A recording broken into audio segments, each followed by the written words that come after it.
Good morning, everybody.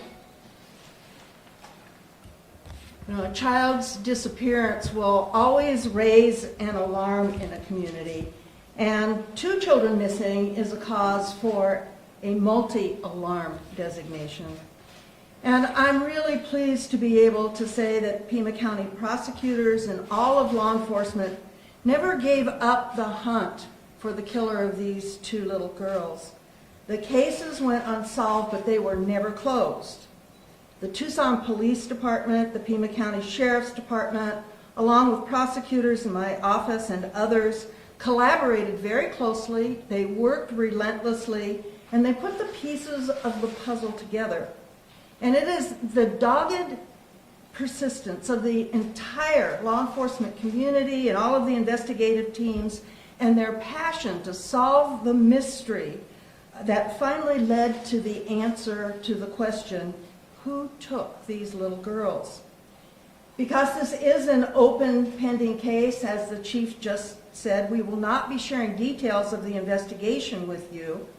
However, the indictment is a public record, and copies of the indictment will be distributed at the conclusion of this press conference. But I am going to cover those charges briefly. And I'm going to repeat what was just said, that it's important to state that charges in an indictment are accusations. They're based upon a finding of probable cause at the grand jury, and an accused is presumed innocent until proven guilty. And as you heard yesterday, the Pima County grand jury indicted Christopher Matthew Clements on 22 separate felony charges. They indicted him on 2 counts of first-degree murder, which are Class 1 felonies. And I'm also going to inform you about the range of sentencing on each of these charges. Murder in the first degree with victims who are minors under the age of 15 carries a potential sentence of 35 years to natural life. 1 count of first-degree murder is for the murder of Isabel Celis, and the 2nd count is for the murder of Maribel Gonzales. Clements was also indicted on 2 counts of kidnapping of a minor under the age of 15. Those are Class 2 felonies, 1 count for the kidnapping of Isabel Celis, the other for the kidnapping of Maribel Gonzales, and these are also dangerous crimes against children. And they carry a sentencing range of 10 as a mitigated, 17 presumptive, to 24 max. Christopher Clements was also charged with 1 count of second-degree burglary of a residential structure, a Class 3 felony, and that was for the unlawful entry into the Celis home for the purpose of kidnapping Isabel Celis.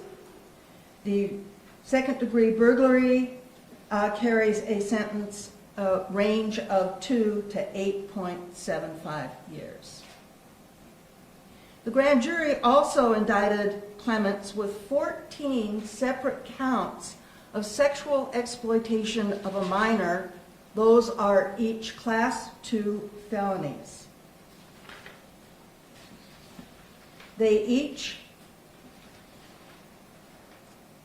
Each of those 14 counts in the indictment allege the following.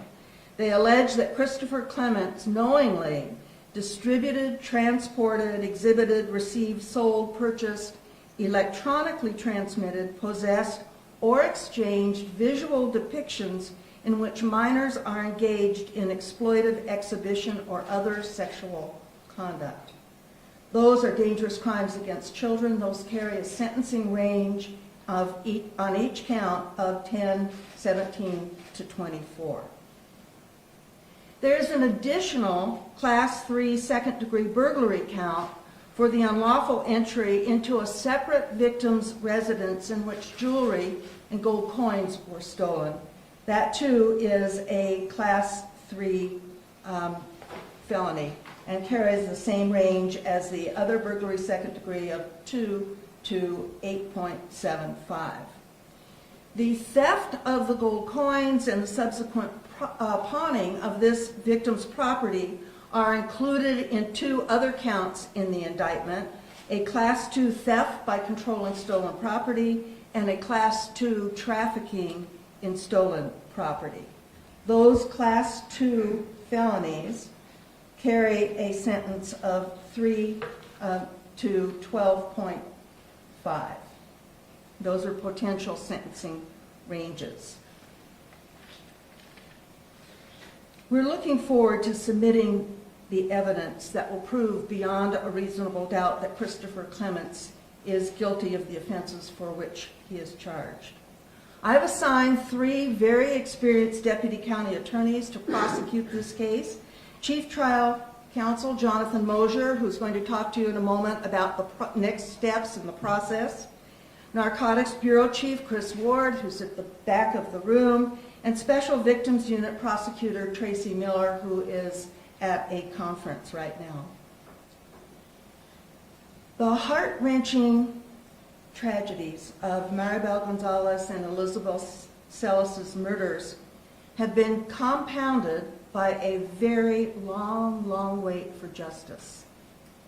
Christopher Clements was actually at liberty for the murder of Isabel Celis for a bit longer than she was alive. His apprehension was long overdue. We extend our deep gratitude to law enforcement for sticking with these cases, for their unending efforts over the years to solve these very cold, callous, and brutal murders. And to the families of Isabel and Maribel, our hearts go out to you for the tragic loss that you've suffered, for the long time that you've waited for a resolution. You need to know that we have met with the families and they are aware of the indictment of Chris Clements. It's now time to move forward, to bring closure to the anguish to these families and to our community, which suffered for the past 6 years with the missing girls. It's time for all of us, the victim's family, and for our community to be able to heal. It's long overdue.